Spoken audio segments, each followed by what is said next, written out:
Number 5 has made his arrival at Citi Field. His family looking at the place where Daddy used to work.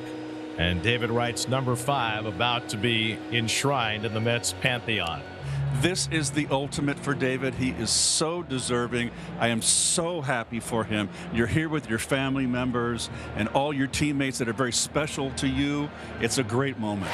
Fans, please welcome the captain, number 5, David Wright.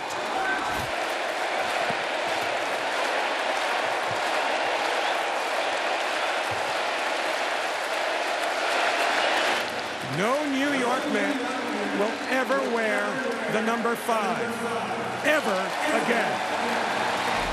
Congratulations, David. And that's not rain. Those are tears of happiness and pride. Right now, Captain, the ship once more is yours. David Wright. You guys are trying to make this run. Don't do it. This is unbelievable. Last time I took this microphone, it was just before midnight on September 29th, 2018. I drew a walk and popped out to the first baseman. Now, that might not seem very memorable to most of you, but to me, that meant the world.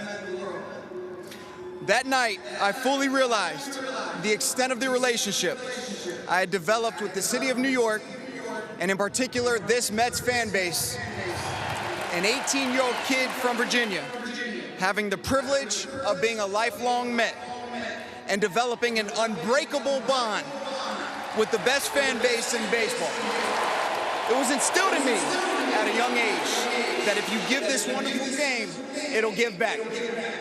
I gave everything I had to this game, and this game has been so gracious in what it has given me, including playing in front of 40,000 friends in each night for almost 15 years. So in closing, if you would have told a young David Wright to close his eyes and imagine this day, I would have said you're crazy. No way. Impossible. Then I would have went out to my backyard in Virginia and hit off a homemade tee with balls that were falling apart at the seams until it got dark outside to prove you right. Thank you so much for allowing me to live out my dream in front of you each night. I love you so much, and let's go Mets. A day with few parallels in Mets history. The absolutely beloved captain of the Mets, a lifetime Met, David Wright, sees his number go to the rafters. And he may have been able to barely hold back tears, but not sure that the rest of us were able to do so. The Wright family, after throwing out the first pitches for today's game, after David Wright joins the pantheon of Mets greats and sees his number 5 raised to the rafters at Citi Field. For Clay Holmes. His first 11 starts were unbelievable. His last 5 is kind of showing the wear and tear. Maybe the break gets him rejuvenated. Swing and a miss, and he gets Friedel with the fastball for the first out of the day. Now the biggest bat in the Cincinnati lineup, Ellie De La Cruz. Line towards short, one hop grab by Lindor, sets and fires in time, side retired. 1-2-3 for Holmes with help from Lindor. Well, Nick Martinez, a veteran, last 10 games, 8 of those starts, 4.4 ERA, 6.5. Adds up the middle, and Nimmo's got a leadoff hit. And Brandon just continues to rake. And with one man away, it'll bring up Juan Soto. Upstairs, strike 3. The high zone is in effect today, folks. Manny Gonzalez is looking into the Mets dugout because somebody's chirping there. 1-0 on the way. Little looper to shallow left center. It's going to fall in for a base hit. Picked up by Gavin Lux, the left fielder, who flips it in. And the Mets have 2 on and 2 out for Mark Vientos. Mets with a first inning opportunity here. And Mark lines one through the hole, base hit. Nimmo around third. He's heading for the plate. Lux's throw will be cut off, and the Mets have the early lead. Mark Vientos with a 2-out RBI. 1-0 New York. Bases loaded, 2 down, a run already in. Mauricio 0 for 4 last night. 2-0 pitch, and Mauricio hits it on the ground to the second baseman. McLean goes to a knee to field it, flips it over to first. Side retired. Mets leave him loaded here in the first inning. Here's Austin Hayes. Holmes deals. Swinging a drive in the air to left, moving to his right. Nimmo dives to his right and makes the catch. Nicely done by Brandon Nimmo to take a base hit, maybe extra bases, away from Austin Hayes. Beatty recently engaged, batting .230 with 9 home runs. Rifles one deep down the right field line toward the pole, and it's out of here. Brett Beatty with a line drive home run, his 10th of the year, and it's 2-0 New York.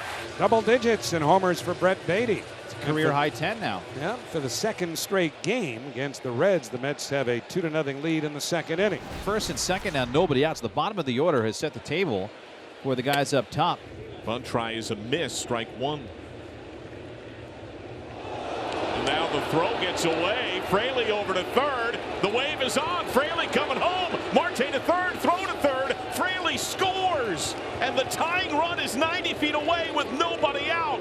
What a mistake by the Mets, and the toss to first that gives the Reds a run, and they're on the doorstep to tie it. I mean, a casual throw, and Beatty's there, but it was not a good throw. Yeah. And I think Terrens thought that maybe Marte was a little far off the bag and could sneak the throw in behind him. Now Matt McLain. Reds with a chance to tie it. Gift-wrapped opportunity by the Mets. With this opportunity that the Reds have, they have got to cash in. Left side and throw. It's a tie game. Marte scores. McLain connects. 2-all. And the way things have gone here in this third inning, it has just silenced this huge crowd, and capacity crowd at that, at Citi Field. Grounded to third. Right there, Mauricio. He's got it underhands to second for one. To throw to first. Somehow in time to get the lightning quick De La Cruz. A 5-6-3 double play. 2-out single for Tyler Stevenson sets the Reds up. Remember, they scored 2 runs last inning. Here they are again, first and third, 2 outs. And now Jake Fraley with a chance to put the Reds on top. And there's a shot in the center field, and that's exactly what he will do. With an RBI, 2-out single on the first pitch he sees, and it's a 3-2 ball game. Now Nimmo bats with 2 out and 2 on. So far this game has progressed all too eerily like last night. With the Mets scoring in the first 2 innings, now falling behind and trying to flip the script now. Pitch by Martinez, swung on, that's in the right field. Here comes Jake Fraley on the run, and he puts it away for the 3rd out of the inning. Soto has his 12th stolen base. So Juan Soto is tied a career high now with 12 steals this year. He's 12 out of 13, and he's in scoring position for Alonso. Ground ball to the right side, fielded by McLain. He goes to first base to get the out, and on the play, Soto moves to third. So Soto goes second to third. So he's there with 2 outs. Mark Vientos with a chance to tie the game. Swung on and hit in the air. That's going to be playable in the right field. Jake Fraley camping under it. And that is it for the 3rd out of the inning. The Mets strand the tying man in scoring position. Runners at the corners. So Holmes goes 5 1/3, 92 pitches, and Reed Garrett will come in to try and pick up the mess. Well, Garrett is the man, the go-to guy. He's the one guy that Mendoza brings in and trusts when there's a fire to be put out. Tyler Stevenson, first and third, 1 out. Grounded to third, Mauricio. Feed to Beatty is wide. Took him off the bag. They get the force, but that's all. And the Reds take a 4-2 lead. Would have been a tailor-made double play, but Mauricio's throw was wide, and Beatty did well to stay on the bag and get the second out. And that's a play that kind of has to be made for the Mets to survive in tight games like this. Man, oh man, the Reds catch a huge break right there. Jake Fraley, left-hand hitter. Reds have been capitalizing on Mets mistakes today. Fraley to right. That's down fair for a hit. Stevenson over to third. Wave is on. They'll send him. Alonso throw to the plate. A lollipop. He slides safe. Throw to third. Is late. Backside hustle by Fraley.